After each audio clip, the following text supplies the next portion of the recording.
From Hollywood, it's time now for... Johnny Dollar. Joe Parker, Johnny, Surety Mutual. Oh, hi, Joe. What's on your mind? A gorgeous doll named Dolly McLean. Remember her? Sure. The Champagne Dream Girl. Yeah. Dancing darling of the roaring 20s. Finally married Barnaby Cronin, didn't she? Right. And for a wedding present, he bought her the Circle of Fire. Oh, yeah. One of the 5 most beautiful necklaces in the world. Diamonds and emeralds. Worth $500,000. It's been lying in a bank vault for the last 10 years since Barnaby died. We carry the insurance. So? She's coming out of seclusion, Johnny, giving a party. Just like the old days, she says. May go on for a week. A last fling. And she's going to wear the Circle of Fire. Uh-oh. Get the picture? Gallons of champagne, everything mixed up, crazy. And that old lady with $500,000 around her neck. Target. You've got a problem, Joe. Johnny, we've got a problem.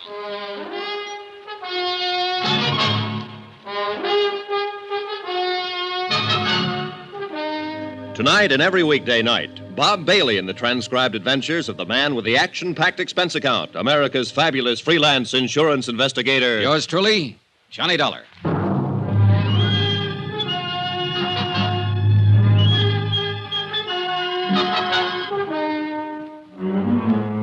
Expense account submitted by Special Investigator Johnny Dollar to the Home Office, Surety Mutual and Trust Company, Hartford, Connecticut. The following is an accounting of my expenditures during investigation of the Cronin Matter. Item 1, $14.80. Transportation to New York and to the apartment of America's one-time dream girl. One time, a long time ago. How do you do? I'm Johnny Dollar. I believe Mrs. Cronin is expecting me. I'm Mrs. Cronin, and yes, I am expecting you. Won't you come in? Oh, thanks.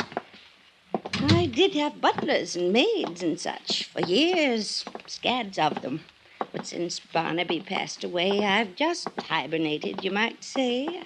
Oh, in here, Mr. Dollar. Thank you. 10 years now in this same little apartment.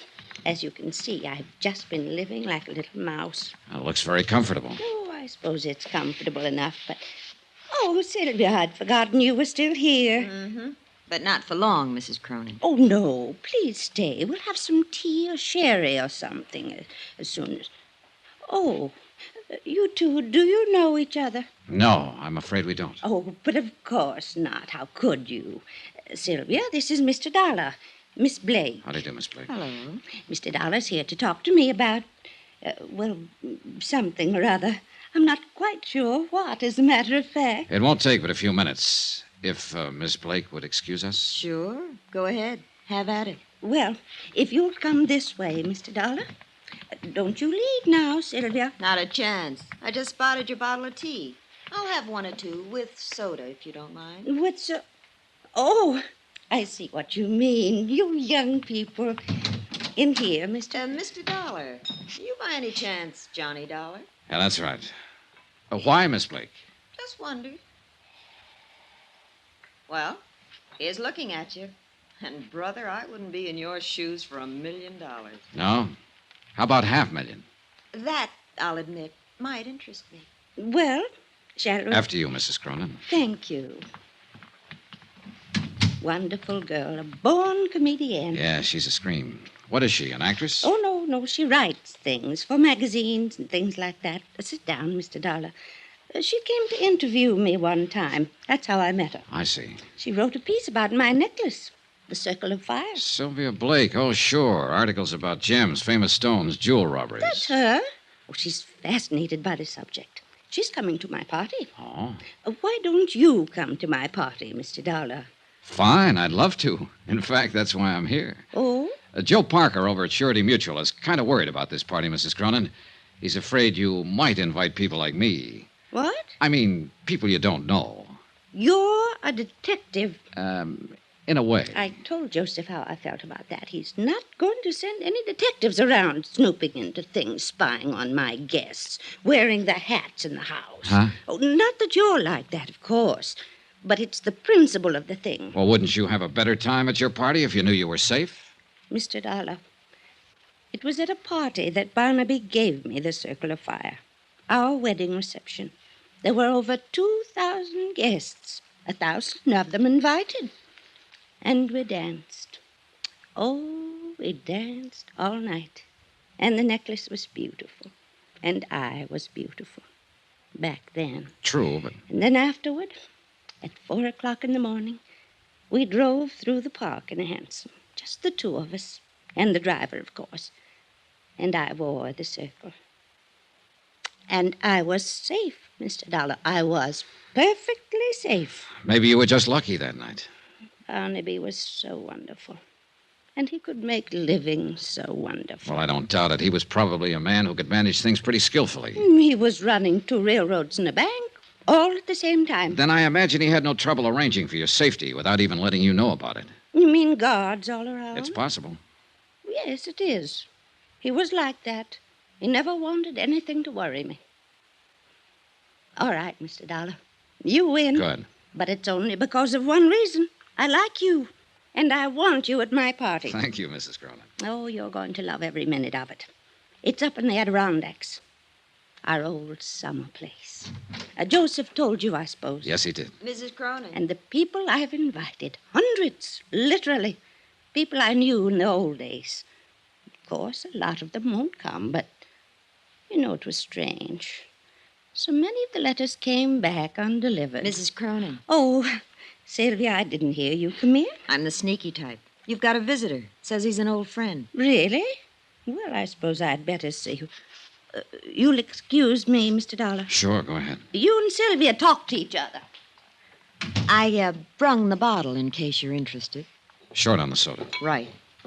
She's on a cloud by herself. Of course, some of the invites to the party were undelivered. Those beautiful people had a habit of dying young. Say when. When? Who's the visitor? I'll guess with you. Looks like an overgrown leprechaun. Said his name was Shorty Weber. Shorty Weber. You know him? I know of him, an old-time song and dance man, among other things. She probably worked in a show with him back in those dear dead days. Anyway, he's got an invite clutched in his sweaty little palm. Another freeloader, I suppose. Aren't we all? I am, yes. Not you, though. You're working your way. Isn't that what you're doing, one way or another? Meaning? A magazine article, just in case. Written right on the spot. Attempted theft of the Circle of Fire. Clever jewel Why thief. do you say attempted? I'm working my way, remember? Sure, I remember. But it won't be attempted, Johnny. Somebody's going to get that necklace before the weekend is over. I'll bet on it. Would you care to name any names? Pick a name off the guest list. Any name. Suppose I pick Sylvia Blake. You're the detective. You've dug up and written up every big-time jewel theft over the last 50 years. You're bugged on the subject. Obsessed with beautiful gems. Fits my personality. I'm rather beautiful, too, in a brittle and glittering sort of way. Don't you think so, Johnny? I think you work pretty hard at that tough act. Maybe. And I think you'd give your right arm to own that necklace. Going after that would really be going for the big one. Going for broke. And somebody will do it, Johnny. Wait and see. She left a few minutes later with the bottle under her arm and a chip on her shoulder. With the girl gone and the scotch gone, there seemed to be no point in me hanging around any longer. So I went looking for Mrs. Cronin to say goodbye. I didn't find her, but I did find her caller, Shorty Weber. He didn't hear me come into the room. He was too busy. He was hunched over Mrs. Cronin's writing desk, going through her mail. You won't find it there, Shorty. Who's that? Hold it, Shorty. Don't try to reach for it. I wasn't gonna. Honest, I wasn't. Turn around. Put your hands up against the wall. You got me all wrong. I wasn't gonna relax. do nothing. I was just 38, coming. stub barrel, clip holster. Nice gun. Belongs to a friend of mine. Bad business, Shorty. An ex-con packing a gun. Oh, I guess you're Johnny Dollar. She said you was here. And I know what you're thinking, Mr. Dollar, but you're wrong. Why, Dolly, Mrs. Cronin, she's an old friend of mine. I tried to get her to marry me once, over 30 years ago. A lot can happen in 30 years. Does she know you've served time in prison? Yeah. She thinks I was on tour, Europe and Australia. She never reads a paper or hears anything. Don't tell her, Mr. Dollar. Please don't. You know, it's quite a coincidence, Shorty. It was Jules that time. A big affair in New Orleans. And you were hired as an entertainer. A diamond bracelet, wasn't it? And you were caught cold. It's the only time in my life I ever done anything like that. And I wouldn't again. Not, especially not to her. Why, I'm planning to look out for at this party. That's why I bought the gun. And is that why you were going through her mail there? Yeah, I wanted to see who was coming. I learned things while I was doing time. I know how the word gets around in a big deal like this. There's a lot of wrong guys in this world. No argument, Shorty. Yeah, well, you met her. You know how she is. She's a babe in the woods on something like this. Should my ears be burning, or is it some other babe you mean? Not for me, Dolly. You're the only babe I ever could see. Oh, Shorty, you never give up. Oh, do you two know each other? Not exactly, but we found we had a mutual friend.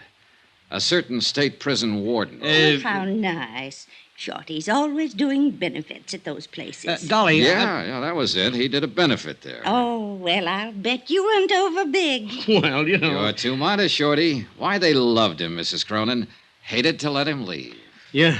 Well, speaking of leaving, I got a shove now. Don't take any wooden nickels. It was crazy and corny and sad. The whole idea. I guess the sadness of it hit me when I was saying goodbye to Mrs. Cronin at the door. The gaiety slipped for a moment, and suddenly she was old and tired. And at the same time, she was a scared little girl. And then she said something strange, and the shivers ran up my back. Do you believe in premonitions, Johnny? Well, I have a hunch now and then. Well, whatever it is, it's the reason I'm doing this. Having this party. One last fling, you might say, before it's too late. Oh, come now. You're still a young woman, Mrs. Cronin. No. I'm old, Johnny. I've been old for years. Since Barnaby died. We loved each other so, but that's not what I mean.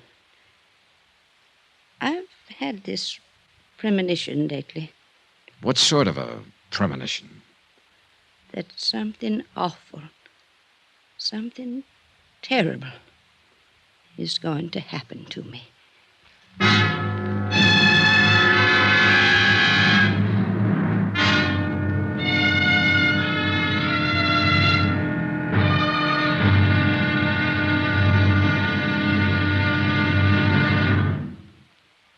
There'll be another intriguing episode in our story of the Cronin Matter tomorrow. Tomorrow, a man who's afraid of his shadow, a girl who's afraid of nothing, and a stranger who strikes in the dark.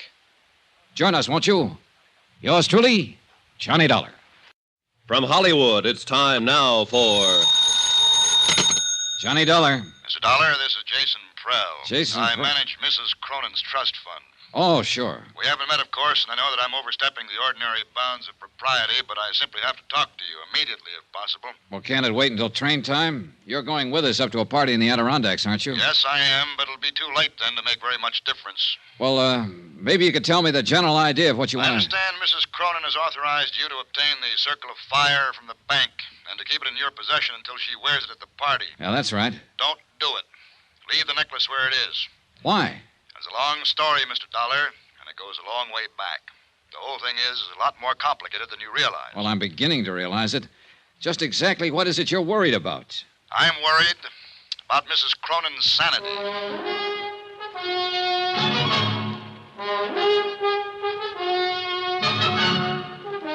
Tonight and every weekday night, Bob Bailey in the transcribed adventures of the man with the action-packed expense account, America's fabulous freelance insurance investigator. Yours truly, Johnny Dollar.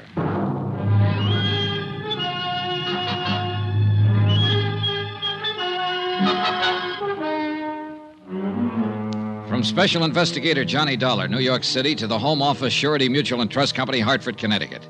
Assignment, the Cronin Matter. Expense account continued. Item 4, $1.80. Taxi to the offices of the Daily Times Courier for a look at the morgue files on Mrs. Cronin. The clipping started with the year 1916, when a bright-eyed, wide-eyed kid named Dolly McLean danced her way out of the chorus lines of a two-bit musical and straight into the limelight of Broadway. One hit show after another, hits just because she was in them. And parties, balls, social affairs. The Dancing Darling. A critic tagged her with a name in her first write-up, and the name stuck. So she danced away the mad, crazy years that followed World War I. And like everybody else, she lived it up. There were rumors of engagements, love affairs, the Baron this, Count that, one after another. Shorty Weber was mentioned a few times. And Jason Prell was in from the beginning, as a promoter, though, a business manager, not as a lover. Her friends were mentioned, hundreds of them.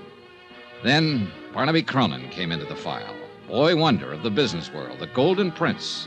Engagement, marriage, and Barnaby's fabulous gift to his new bride, a $500,000 necklace of diamonds and emeralds, the Circle of Fire. Then Barnaby's sudden death, Mrs. Cronin's seclusion. End of file. Expense account item 5, $24.30, transportation, hotel, and incidentals. And a taxi to the railway station to find the special coach Mrs. Cronin had chartered to haul her guests to the Adirondacks and to her Roaring Twenties weekend party. I purposely got there early, but one of the guests was even earlier. Mr. Dollar, wait. You are Mr. Dollar, aren't you? That's right, but I don't think... Jason Prell. Oh. I thought you might come down early to meet the bank messengers. Thank heaven you did. Well, I'm afraid I don't... Dollar, I've known Dolly McLean and Mrs. Cronin for over 35 years. All that time, I've managed her business affairs, arranged her personal contacts, been like a father to her. Yeah, I've read the newspaper clippings. Newspaper stories can be misleading sometimes. They build things up. Sensationalism. It's true, of course, that Dolly and I had some quarrels. Who doesn't? In spite of everything, I was still her best friend. Go on. I know Dolly, know her better than anybody else in the world. I know how she's gone downhill since Barnaby died, especially in the last year or so. And I know this whole idea is the worst possible thing she could do. Have you tried talking to her along that line? She won't listen. She's dead set on it. I'm hoping you can help. How? Point out to her how dangerous it is to go off into that isolated place with a piece of jewelry as valuable as the Circle of Fire. It's worth a fortune. Somebody's bound to try to steal it. I still don't get what you're driving at, Mr. Prell. But I just told you. It's the risk that's involved.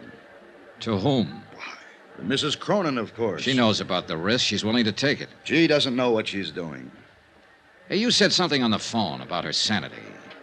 Are you trying to imply that she's... No. Not yet. But she's not well. She's burned herself up back in those early years, and she hasn't much left. The only thing that keeps her going has a crazy kind of belief. Belief? Dolly believes in people. So do I, Mr. Prell. Well, yes, of course. But Dolly's whole thinking hinges on it. All the people she knew back in the heyday, the people she calls her friends, in her book, they can do no wrong. She lived in a dream world, still does, like a fairy princess. But it never really existed. Things weren't like that back in those days, Mr. Dollar. So I've heard. Most of the people she thought of as friends were only trying to use her.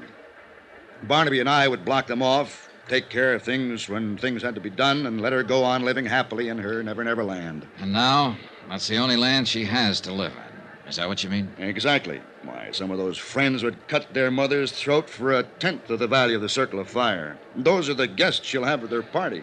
Well, I've already been told once that somebody will steal that necklace before the weekend is over. Do you want to add your prediction? I think somebody will try. And that's all that's needed to start that dream world of hers falling apart and to make her face things the way they are. May I ask you a question, Mr. Prell? Oh, yes, of course. This trust fund you're managing that her husband left for her, just how big is the setup? Barnaby Cronin was a wealthy man, Mr. Dollar, but he had his ups and downs like every business investor. The capital is adequate for her support, but not much more. Is the necklace a part of the trust capital? It's her own personal property. Otherwise, I could have prevented it from being taken from the bank. You have complete control of the trust, then? Yes. Barnaby knew that she had no understanding of business matters. I see. She's old, Mr. Dollar. Older than her years. Tired. All that keeps her alive is her belief in the past. Yeah, her dream world, where everybody loves her and protects her. Where she's still a dancing darling. And if that dream world is destroyed, she'll be destroyed along with it. Now, phone the bank, Mr. Dollar. Ask them not to bring that necklace here. I'm afraid they think I was crazy. Why? Because I've got it with me, Mr. Prell. I picked it up myself 2 hours ago. Then heaven help us all.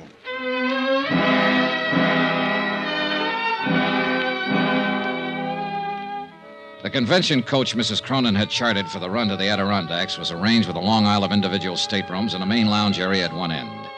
It could accommodate 50 people, but when the train pulled out, there were only 6 of us in the coach. 6.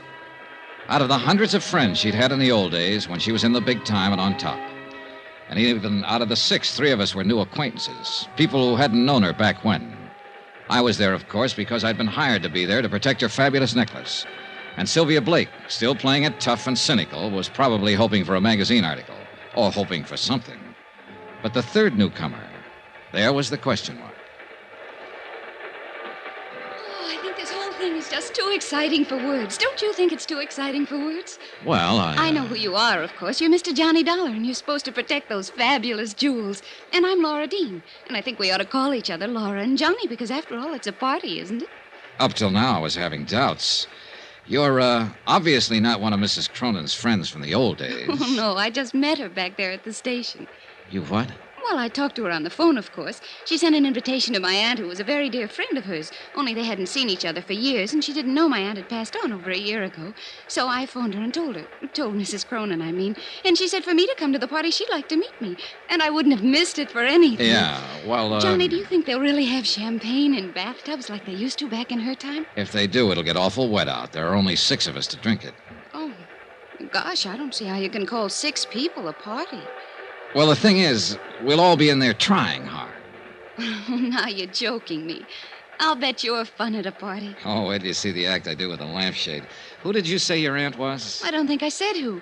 When do they start serving the champagne, Johnny? When they see the whites of your eyes. That's cute. I like that. Thanks. Now, about your aunt. Poor old soul. She'd have loved this, too. You ought to hear about some of the parties she and Mrs. Cronin used to go to. Yeah, I imagine. They used to go every place together back in those days. The newspapers called them the Siamese twins. The Simon... Siamese twins. That was just an expression. Fritzie Morell. Is that what you're saying? That you're Fritzie Morell's niece? Sure. Did you know her, Johnny? No, I never met her. Oh, you'd have liked her. She was a lot of fun. Loved to party. Gosh, I thought there'd be more people than this. How could we She have a kept party? babbling on, and I listened to her, tried to figure her out. The chatter was smokescreen. Underneath it, she was cool, sharp, and shrewd. I didn't know what she was up to, nor why she was here. But I did know one thing. Fritzie Morell had died about a year ago, true enough. But she'd left no surviving family and no niece. Laura Dean was a liar.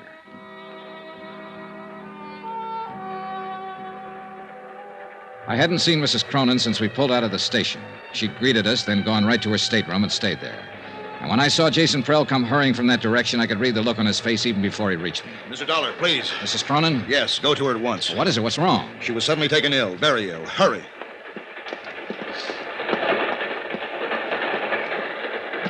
Mrs. Cronin. Come in.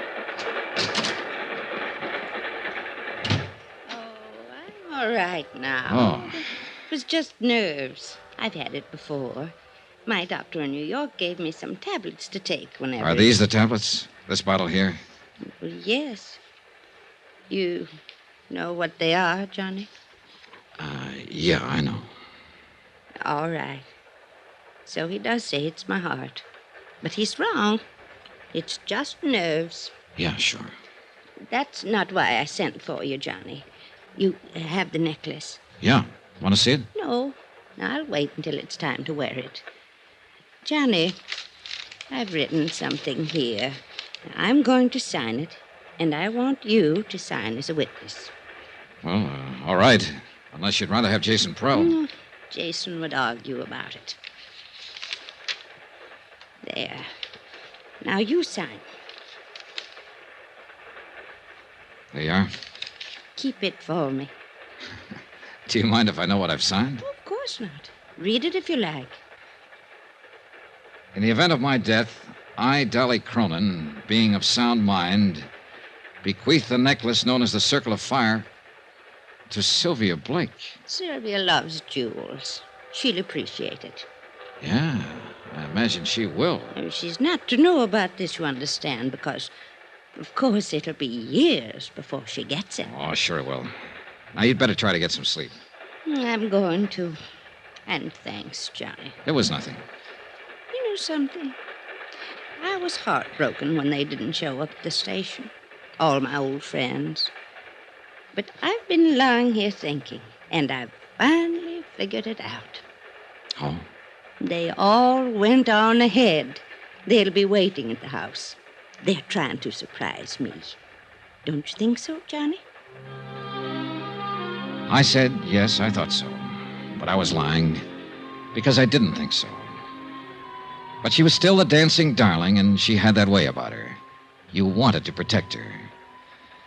I didn't go back to the lounge. I walked down the corridor to my stateroom. It was night by then, and the corridor was only dimly lit. My stateroom was dark. When I opened the door, I caught a bare flash of movement. Too late. Oh!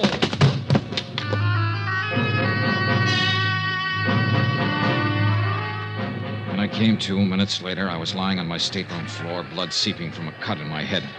I felt in my inside pocket for the bulky leather case that had held the necklace. It was gone.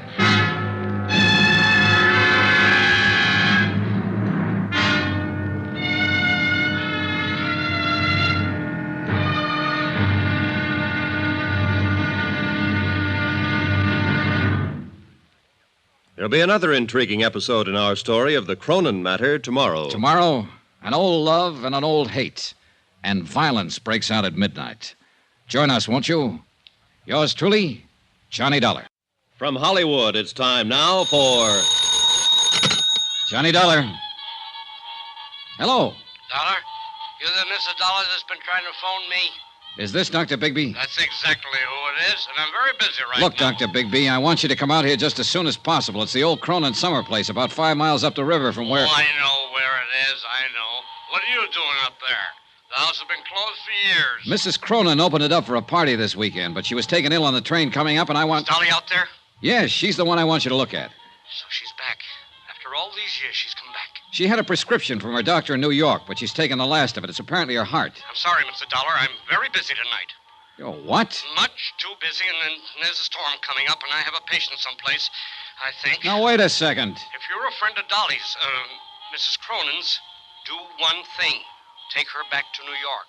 Now. Tonight. Get her out of here. Fast. Before it's too late.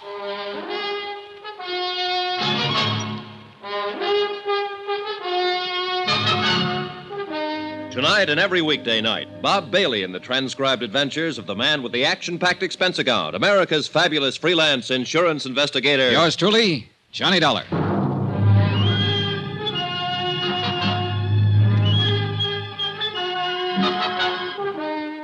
From Special Investigator Johnny Dollar at Wells Falls, New York, to the Home Office, Surety Mutual and Trust Company, Hartford, Connecticut. Assignment, the Cronin Matter. A $500,000 necklace. Expense account continued. Item 7, $5.40, taxi. I figured I'd find Dr. Bigby in one of the local pubs, but I covered them all in about 30 minutes. No sale. And unfortunately, Bigby was the only doctor in Wells Falls. Worse, the local druggist couldn't fill Mrs. Cronin's prescription. The nearest chance was Tupper Lake, 25 miles away. Back out at the Cronin place, I turned the taxi over to Jason Prell, Mrs. Cronin's business advisor, and he took off for Tupper Lake to look for the medicine. Then I went looking for Mrs. Atherton, a village woman who had been housekeeping on the estate since the place was built. I found her in the kitchen. Storm's brewing up, coming out of the mountains. It'll hit us before morning. They always come in the night. I guess you've seen a lot of storms in these hills, Mrs. Atherton. Lived here all my life, never been out of them. It's Miss Atherton, not Mrs. Oh. She's the missus up in the bed, even if she is a widow. Little Dolly, Mrs. Cronin, till death do us part. Did you know Barnaby Cronin, Miss Atherton? Yes, I knew him. Of course I knew him. I worked here. Oh, yes, you were here then. What kind of a man was he? Like any other man. Not according to Dolly, Mrs. Cronin. She apparently worshipped him. Still does, in fact. Dolly's always worshiping something. Everybody was always worshiping her. She had us all dancing to her tune, and without even trying. You knew her back then?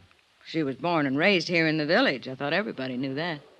No, that's one I missed. Well, we used to work together, waiting tables at the summer hotels around here. That's where Jason Prell saw her.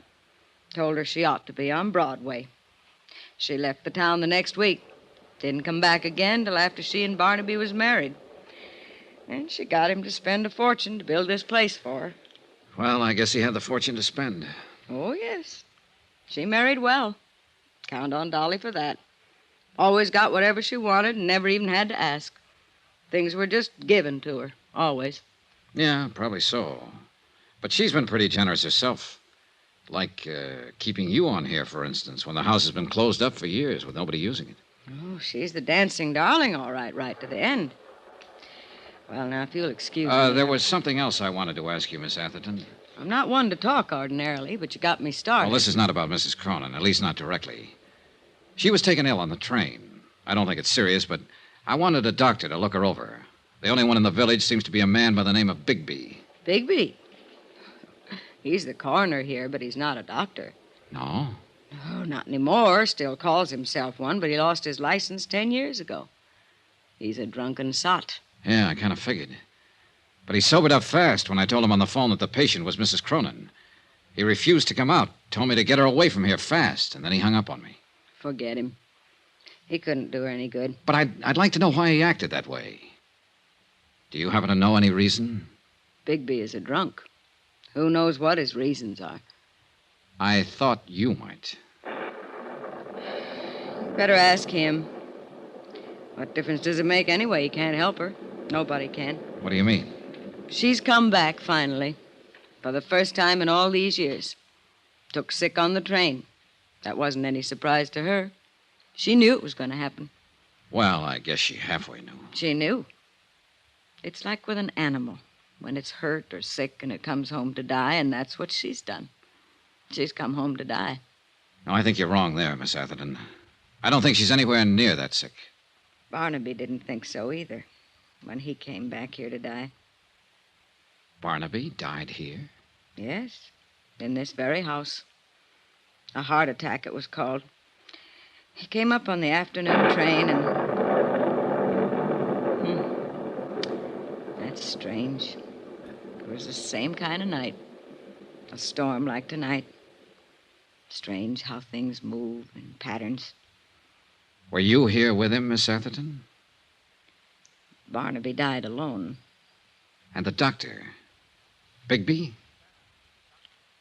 Miss Atherton, was the doctor... I'm sorry. I was thinking. The bridges were washed out. Bigby didn't get here till the next morning. Wouldn't have mattered. He couldn't have done anything. Nobody could have. When it's time for a thing to be done, it's done. Nobody can stop it. Nobody. It was a strange evening, ominous and oppressive, with a feel of violence in the air. Even the house itself added to the feeling. Furnished lavishly in a style 30 years forgotten, it seemed garish now, old and tired and lonesome. Like Mrs. Cronin herself, who'd planned a grand party for all her old friends, and instead lay ill and alone in a bedroom upstairs. The Queen gave a party, and nobody came. All dressed up, no place to go. Yeah, gloomy evening. Jason Prell came back from Tupper Lake with a medicine. Miss Atherton served a dinner of sorts, served it in silence, and we were left to our own devices. 5 guests in a mansion built for 100. Prell stayed pretty much to himself. Lovely Laura Dean, with that air of knowing innocence, inveigled Shorty Weber into teaching her some of his old dance routines. And they cranked up an old phonograph in the music room. And me, I just stood at an open window and watched the rain come down and tried to think. That's the perfect touch. It's exactly what the evening needed. That music? Now, Sylvia. Really cornball, isn't it? No, Johnny. I meant the thunderstorm. An isolated old mansion, fabulous necklace of diamonds and emeralds, weird housekeeper, a hostess lying ill, and now rain. Shades of a House of Usher. That'll make a good lead for your magazine story. I should have stayed in New York and just written it, not lived it. Oh, I thought you were the big take-a-chance girl, Miss Blake. Danger, mystery, adventure. Don't those things appeal to you? Maybe. Is there any of that lying around somewhere? There may be, before the night's over. Well, all I can see at the moment is sheer boredom. You have to know where to look. In the bottom of that scotch glass, for instance? Oh, just killing time. Oh. I've been wanting to ask you, Johnny. How'd you get that cut on your head? It's a long story. It happened on the train, I know that. You didn't have it when we left. A sudden stop. I fell over my suitcase. Sure you did. Backwards. Huh? It's on the back of your head. Somebody made a try for it, didn't they? On the train coming up. Well, I don't know what they were trying for. There wasn't time to ask. Maybe they even got it. That's the way you were betting, wasn't it? That it wouldn't be just an attempt, That somebody was going to get it and get away with it. Did they? Is that what happened? Is it gone? All right, just stand there and grin then. Rain. I'm going back to the city tomorrow. You are? Well, don't smother me with your pleading. No, stick around, Sylvia. Things may get better, including the music. You know, in a way, I hope somebody did get the Circle of Fire. Why? What good is that fabulous necklace doing her now, lying up there? She's had everything she ever wanted. Life's been too easy on her. She doesn't deserve it. She ought to lose it. Her life or the necklace? The necklace, of course. You know, for reasons I can't go into, I think you'll be sorry you said that someday. Sorry? Why? She's a woman who's had everything. You're pretty predator, aren't you? Hurt and afraid. Am I? You feel something big may have passed you by, and you put up that tight, bright front for protection. But inside, you're tied in knots. And what is your recommendation, Doctor? A man, perhaps? That's the usual advice. Now, you said it. I didn't. Well, you're a man, Johnny. Why don't you smooch with me? It'd be a way of passing the evening, killing time. All right. What are you... Johnny, wait! Johnny, why did you do it? Because you wanted me to, and because I wanted to. Adventure, mystery, danger. Who's bored? Who's going back to the city? Those doctors are right.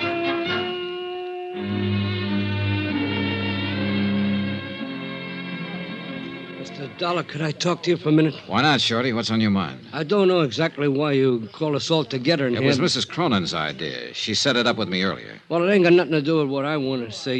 You seen me in a bad light there yesterday at Dolly's apartment. Well, You found a gun in me. You know about my record. It made it look bad. I know it did. But so help me, Mr. Dollar, everything I told you was the gospel truth. yeah. I'd break my arm before I'd do anything to harm Dolly in the least bit. You see, I've been in love with that woman for 35 years. Like to broke my heart when she married Barnaby. But I always knew I didn't have no chance right from the start. She was up there, big, somebody. Me, I was a nobody. But I'd still die for her any time. That's all, Mr. Dollar. I just wanted you to know. They were all there, gathered around the big dining table, watching me and waiting. Mrs. Cronin had asked me to arrange it. She said that was the main reason they'd come, and she didn't want to disappoint them. I told them that. And then I took the Circle of Fire from my pocket and laid it on the table. They all reacted in different ways. Laura Dean gave a gasp and her eyes opened wide. And Sylvia... Look at it. Just look at it. Sylvia Blake was fascinated, hypnotized. Yeah, you should have seen it on her back in the old days. It sparkled even twice as much. So that's what this is all about. It's only jewelry. I've seen it before. But there was one special reaction I was looking for, and I got it. Jason Prell's face went white. Who could imagine anything so beautiful? Mr. Prell, you seem surprised. I wasn't carrying the necklace in its case, the case you stole from me on the train. I was carrying it loose in my pocket. What did you do, throw the case off the train without even bothering to... It's running away! Prell! I went after him, but he'd already disappeared somewhere down the hall. He knew the layout of the house, and I didn't. I searched the different rooms quickly as I passed, but there was no sign of him. He couldn't have reached the floors above, but he might have gone down toward the game room and lower halls. I eased my gun from its holster and started slowly down the stairs. And at that moment, every light in the house went out.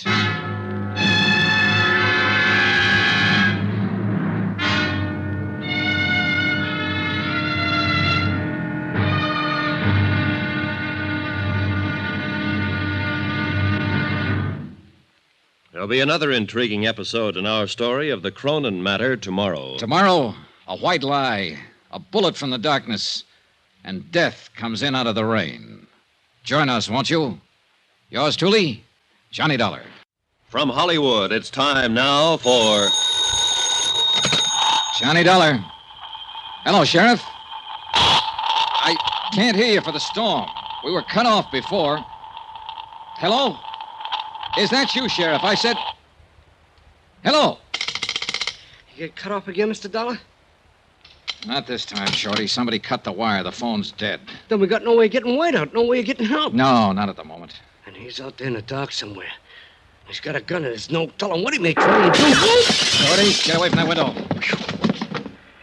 Well, we know where he is now and what he intends. Because he just made a try at it. What are you going to do about him? Only thing I can do, Shorty, go get him before he gets me.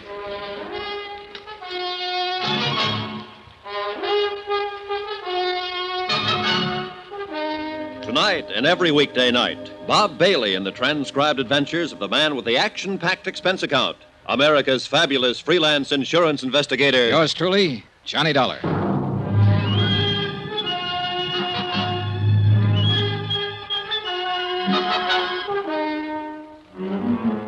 From Special Investigator Johnny Dollar at the Cronin Estate, Wells Falls, New York, to the Home Office, Surety Mutual and Trust Company, Hartford, Connecticut. Assignment, the Cronin Matter. Protection of a $500,000 necklace. Expense account continued. Item 10, $135. One tweed sport jacket to be purchased on my return.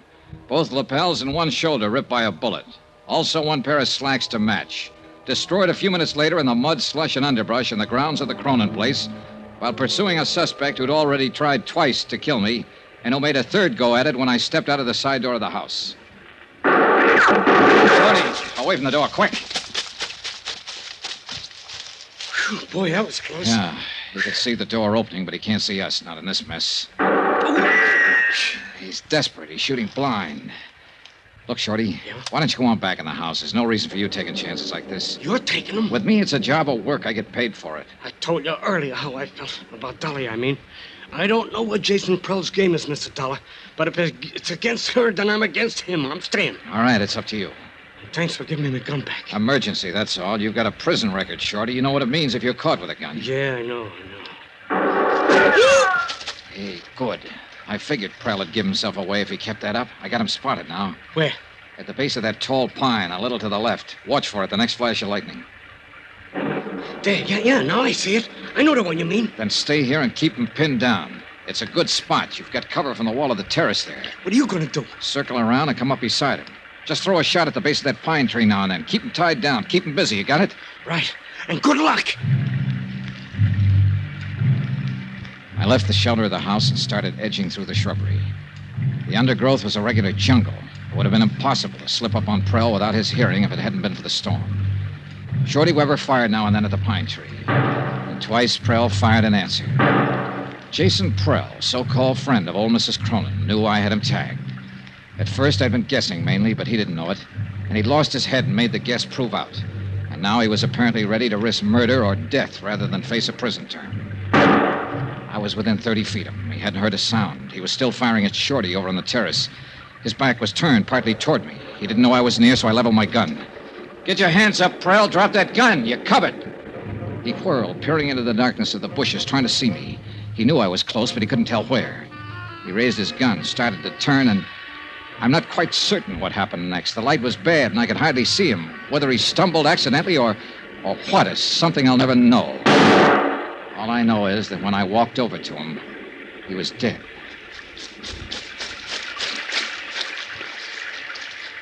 He was no good, Mr. Dollar.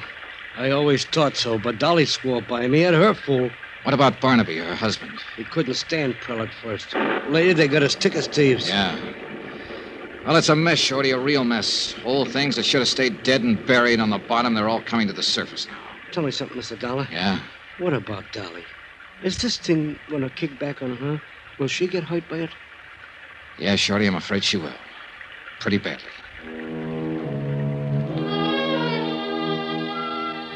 It was deep into the night, edging toward dawn, when I got back to the house. I changed out of my wet clothes, went to the game room, and got Dolly's necklace from under a chair cushion.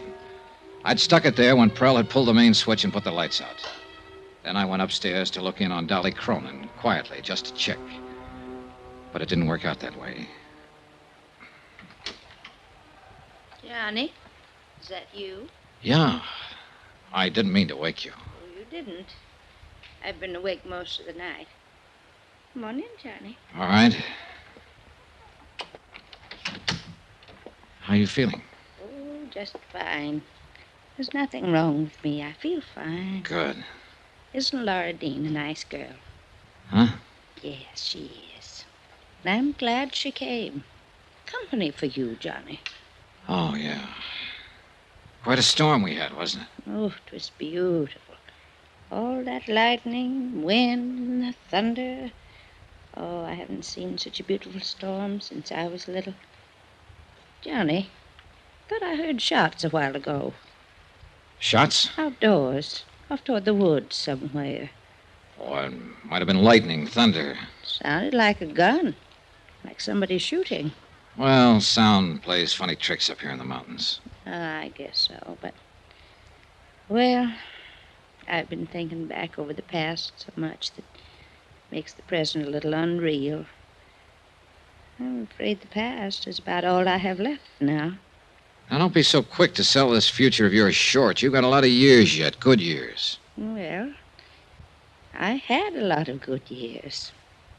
Good friends, good times, a good life. And best of all was Barnaby. You loved him very much, didn't you, Mrs. Cronin? I worshipped him. He was perfect. He never did a wrong thing in his life. Now that he's gone, he's the one fine memory I always cling to. Oh, if I didn't have that, well, I just couldn't go on. Well, then let's hope you never lose that memory. Of course, there were other good friends, too, over the years, like Jason Prell. He is so quiet and withdrawn, it takes a long time to get to know him. But he's been such a good friend to me. He's so patient with all this silly ignorance of mine about business problems. Yes, I'm sure he has. I just don't know what I'd do without him. Yeah. Now, don't you think you'd better get some sleep? In a little while. You know, Johnny, it's funny how things work out. In what way? I was born and grew up right here in this village. Yes, your housekeeper, Miss Atherton, told me the two of you were girls together. We were inseparable. Like I said, I grew up here and then I went away. And Barnaby and I came back and built this house, and we went away again. There were always so many places to go, new things to do. It's a big world, isn't it? And finally Barnaby came back for the last time and died here. All alone, poor boy. And now I've come back, the place where I was born. Everything finally comes home, doesn't it, Johnny? Yes, nearly always. I'm very tired. I think I will sleep now. Be good for you. The necklace, Johnny, do you have it with you? I sure do. Here you are. So beautiful. And so many memories. All so long ago. Put it on me. Will you, Johnny? Of course. Raise up now. Just a little. There. How do I look? Sweet enough to kiss. Well, nice. You go to sleep now. Yes, sir. I'll only look at the necklace for 1 minute only. Then I'll take my pills and go to sleep. And then I'll dream up a dream. A great big dream. Good night, dancing darling. It's been a long time since anyone called me that.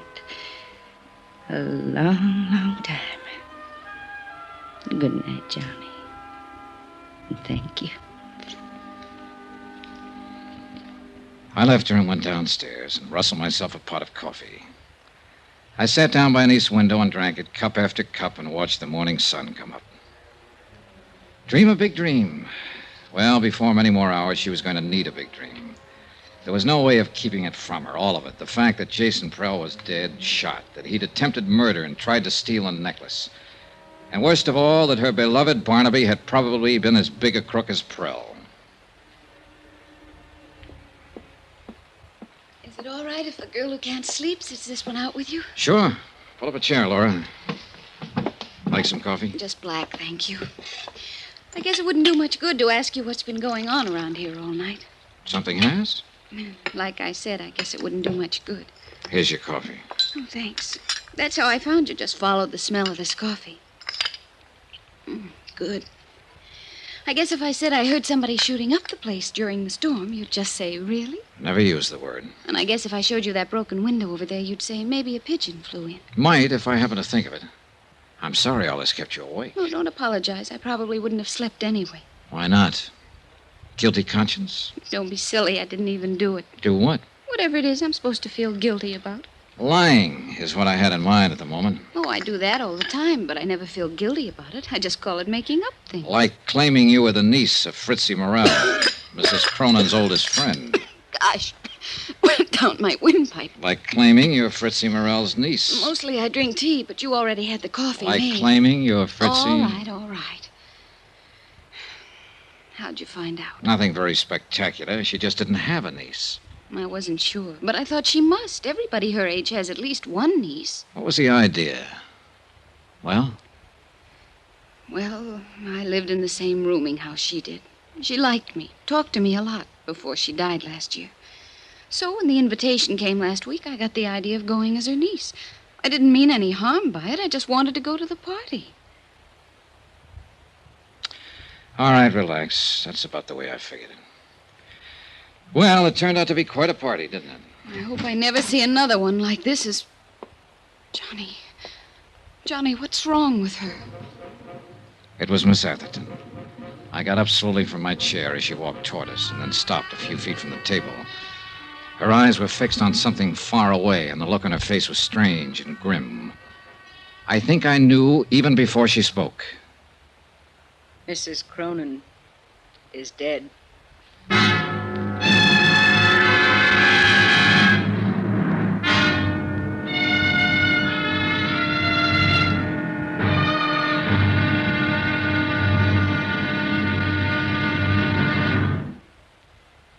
There'll be another intriguing episode in our story of the Cronin Matter tomorrow. Tomorrow, the questions and the answers for the living and the dead. The final payoff. And fate itself plays the last trump. Join us, won't you? Yours truly, Johnny Dollar. From Hollywood, it's time now for... Johnny Dollar. Dr. Bigby here. Dr. Bigby.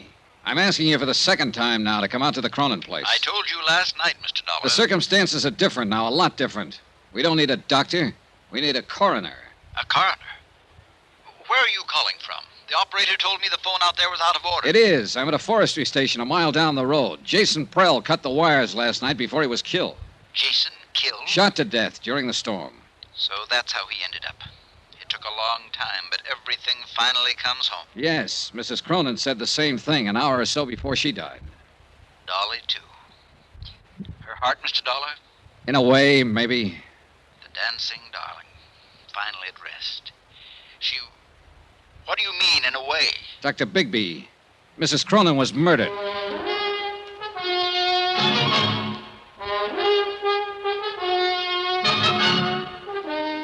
Tonight and every weekday night, Bob Bailey in the transcribed adventures of the man with the action-packed expense account, America's fabulous freelance insurance investigator. Yours truly, Johnny Dollar.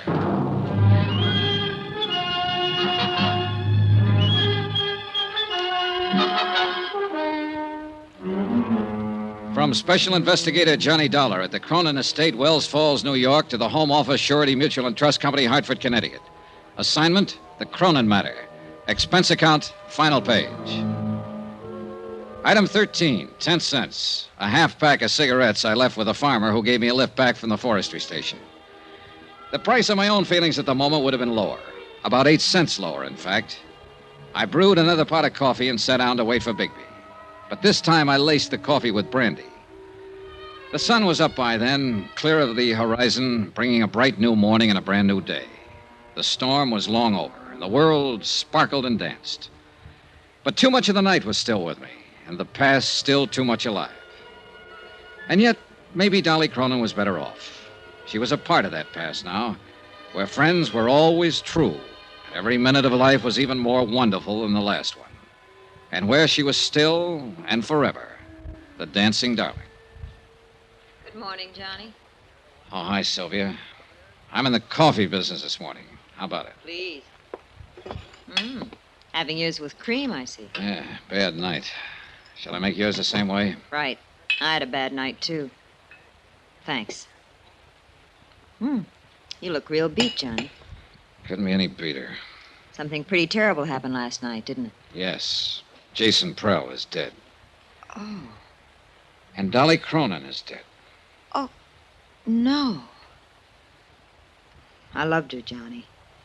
I didn't mean what I said last night about life always having been too easy for her, and you were right.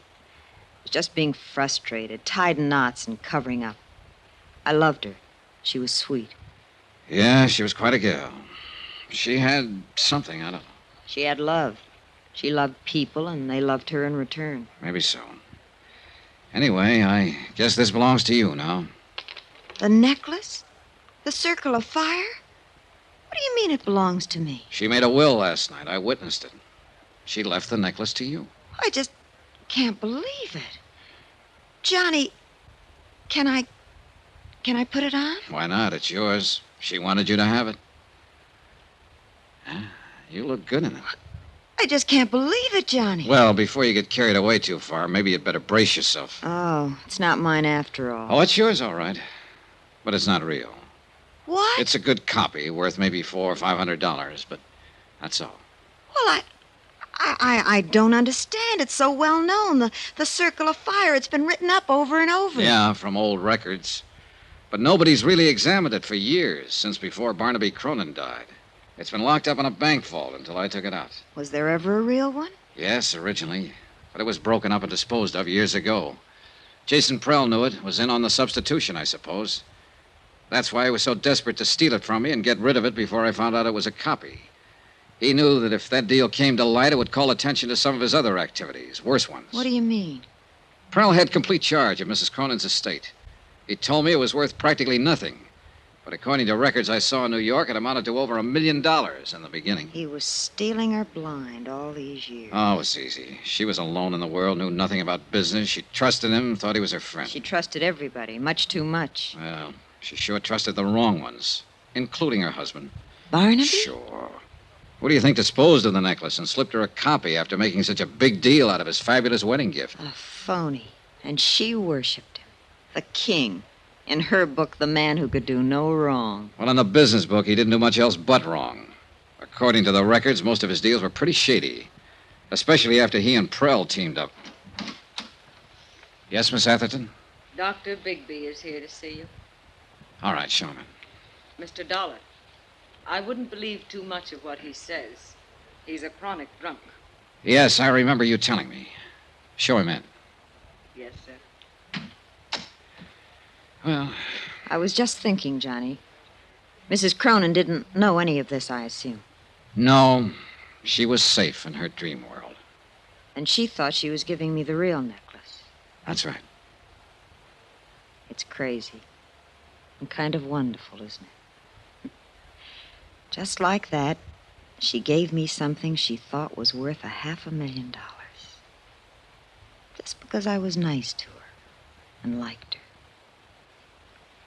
You know something, Johnny? What? I'm just as glad it is a copy. It's beautiful, and I love wearing it. I'd have been scared of the real one. And I'll always remember that, like that dream world of hers, she thought it was real.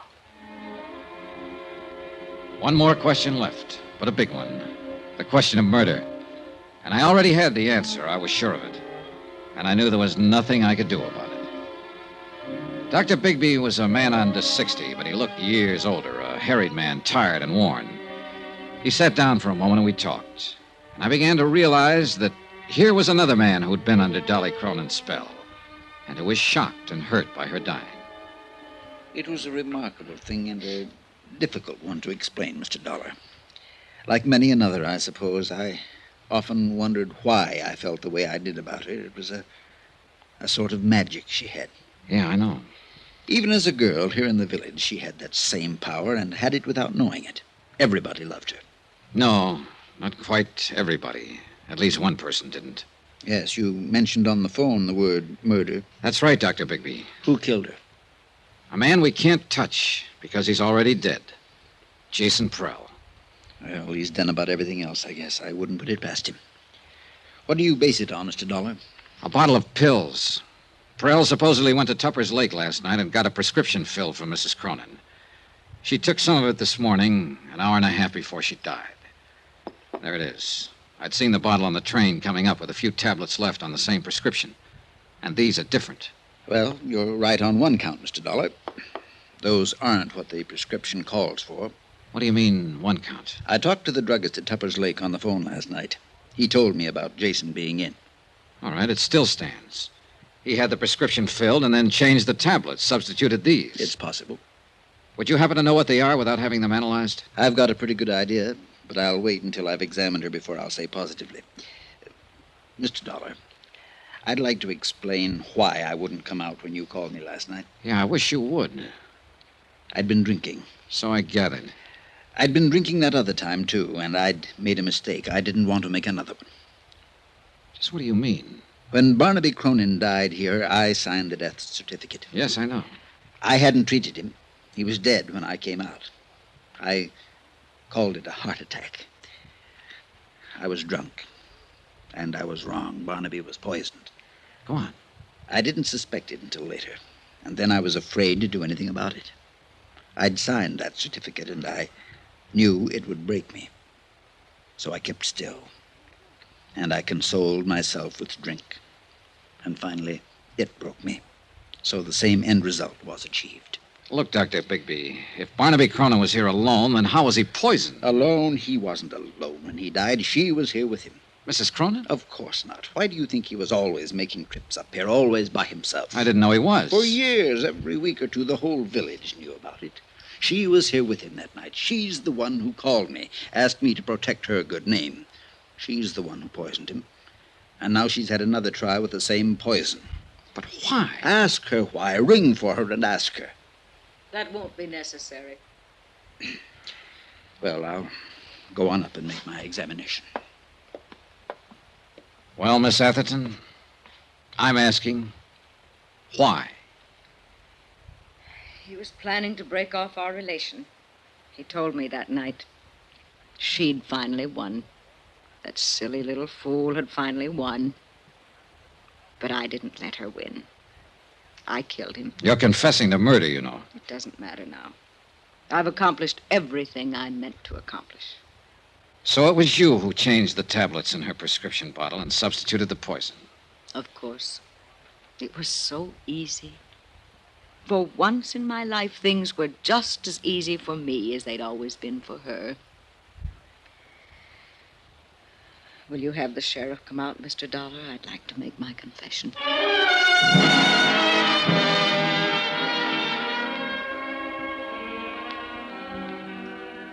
It's odd how things work out sometimes, Mr. Dollar.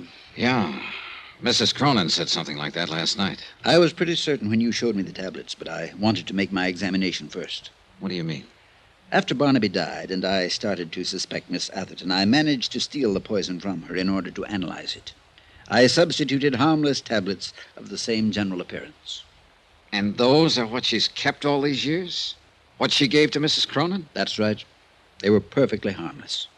But in that case... Dolly Cronin died from a heart condition. The tablets had nothing to do with it. In a sense, Dolly died the same way she lived, from natural causes. Expense account item 14, $83.90. Incidentals and transportation from Wells Falls back to Hartford. Expense account total, $263.30. End of account, end of report. Remarks? The insurance angle here seems a little muddy. Premiums were paid for years on an item that didn't exist. And yet, no claim was filed and none will be. So, well, I leave it to your legal eagles. Me, I'm beat and tired. Maybe a little sad. I've come out of this with a kind of nostalgia. And for a time and place I never even knew. And I'm halfway in love with a girl back in that time and place. A girl I've never seen. Oh, sure, I know. It's a dream world and a dream girl. And none of it exists. But it's too bad. I wish it did. Because she must have been a honey. A real sweetheart. A dancing darling. Yours truly, Johnny Dollar.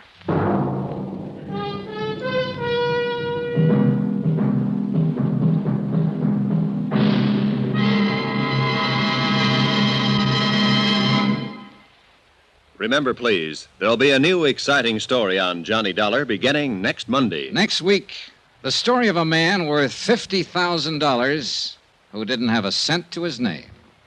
Join us, won't you? Yours truly, Johnny Dollar.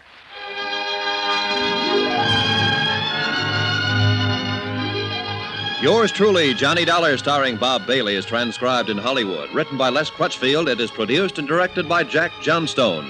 Heard in this week's cast were Virginia Gregg, Shirley Mitchell, Vivi Janis, Barbara Fuller, Benny Rubin, John Daner, and Parley Bear. Musical supervision by Amerigo Marino. Be sure to join us on Monday night, same time and station, for another exciting story of Yours truly, Johnny Dollar. Roy Rowan speaking.